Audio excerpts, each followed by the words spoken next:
The incumbents are out in a couple races for the Boston City Council after coming in third in last month's historic preliminary elections. That includes Kendra Lara, who lost her 6th district seat representing Jamaica Plain, West Roxbury, and parts of Mission Hill and Roslindale. Next month, William King and Ben Weber will be going head-to-head for the job. Ben Weber is a labor attorney and a former assistant attorney general, and he joins me now. Ben Weber, thanks for being here. There is, as you know, a big plan being spearheaded by Boston Medical Center to put hundreds of new treatment beds and housing units at the site of the current Shattuck Hospital, right on the edge of Franklin Park. Do you support that plan or not, and why? Yeah, well, thank you for having me, Adam. I think that's one of the most important issues we have here in District 6, if not the city. I support the Housing First model, which allows people to have safe housing so they can access services and get their lives back together. When I first heard about the plan, I heard about complaints about needles in Franklin Park. I took a walking tour. I saw the needles and drug paraphernalia. And I've been closely monitoring the process. And I think that the issues with the current proposal from DCAM and BMC right now are one, this I think is a region-wide issue that requires a regional solution. But in the plan, it looks like they're only looking at Franklin Park. So I'd like to see a plan that provides more of a regional approach. Two, it's not clear that the science supports the kind of proposal that they have now. Which would allow people who are in long-term recovery to live alongside people who are still using substances. I think in the Boston Globe, there was reporting from healthcare administrators who said it's not a good idea to put those two populations alongside each other. So I think that has to be addressed in the plan. And three, I haven't seen anything in the plan or from the stakeholders yet about how they're going to make sure that the people living on Franklin Park and living near these treatment facilities are going to be protected and that the effects of it are going to be mitigated. So I think I am in favor of some form of substance abuse treatment centers going into that area, but the plan as it stands right now, I think there's a lot of work that needs to be done, and as a counselor, I look forward to being part of that process. Okay, so just so I'm clear, you approve of the idea in principle, but the current plan you do not support, it sounds like, is what you're saying. Am I getting that right?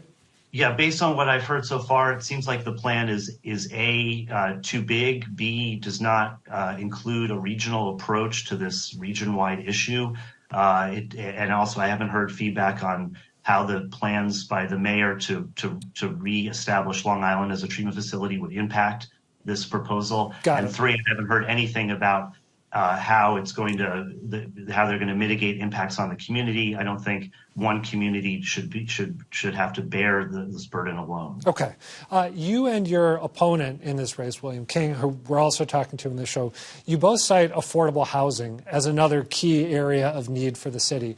Can you give me an example of maybe just one concrete step that you would like to see the city taking to expand affordable housing opportunities for residents that it's not taking at the moment? Well, I think I'll just say two. One is expanding the city housing voucher program, which has the advantage of being available to families with mixed immigration status.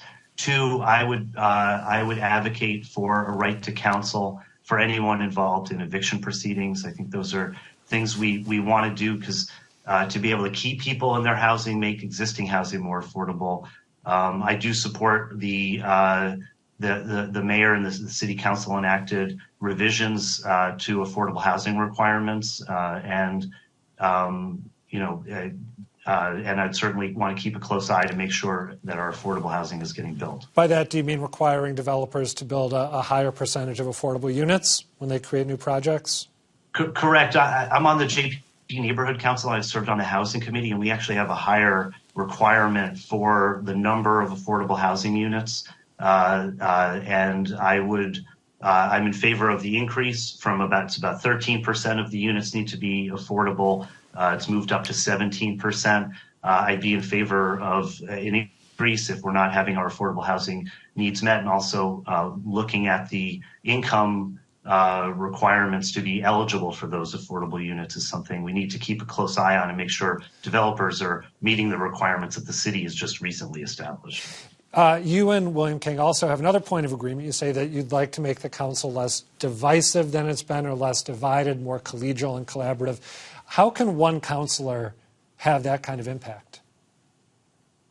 Well, as an attorney, I've been in adversarial relationships or situations for 18 years. I know how to work with people who are disagreeing with me in a respectful manner, and to try to use facts and science to guide arguments and to get practical goals accomplished.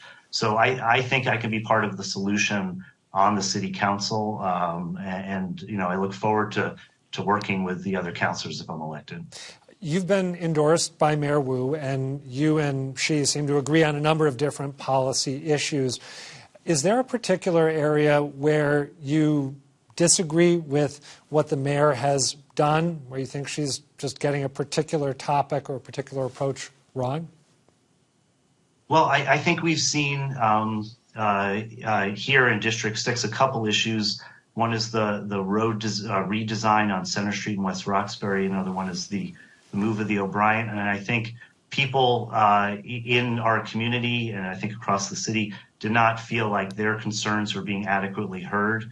And so, I think the mayor can do a better job making sure people's concerns are heard. And that would be my job, is to make sure people felt like they had a strong advocate in City Hall, and I would want to be that for them. Some of our viewers will know this, but in West Roxbury, you're talking about the administration's plan to reconfigure Center Street, diminishing the total real estate allocated for cars, creating bike lanes, which has sparked a lot of pushback.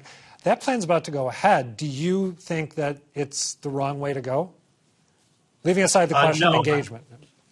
Yeah, I know. You crossing Center Street in West Roxbury is difficult. People have been hit by cars, and I think the city needs to do whatever it can to make Center Street safer for pedestrians, and this looks like that will accomplish that goal. So I am in favor of the changes, and if people in the community are concerned with several things. One, emergency vehicles being able to get around.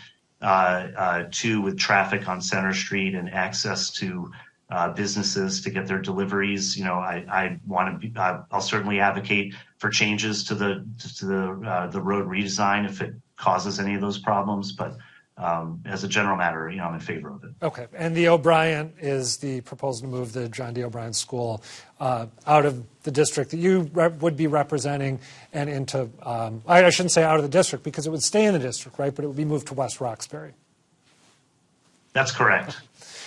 We just have a little bit of time left, but I want to ask you, she will no longer be the city councilor representing the district that you're seeking to represent, but what do you think Kendra Lara's legacy is in the time she spent in that job? Well, I hope her legacy is that she broke barriers here in District 6 and that she fought for progressive values that I believe in. She stood up for a lot of great things in this city and progress. So that's what I'm hoping she's remembered for. My goal would be just to continue the good work that she put in on the city council. Okay, Ben Weber, thank you again for this conversation and good luck on the campaign trail. Okay, thank you, Adam.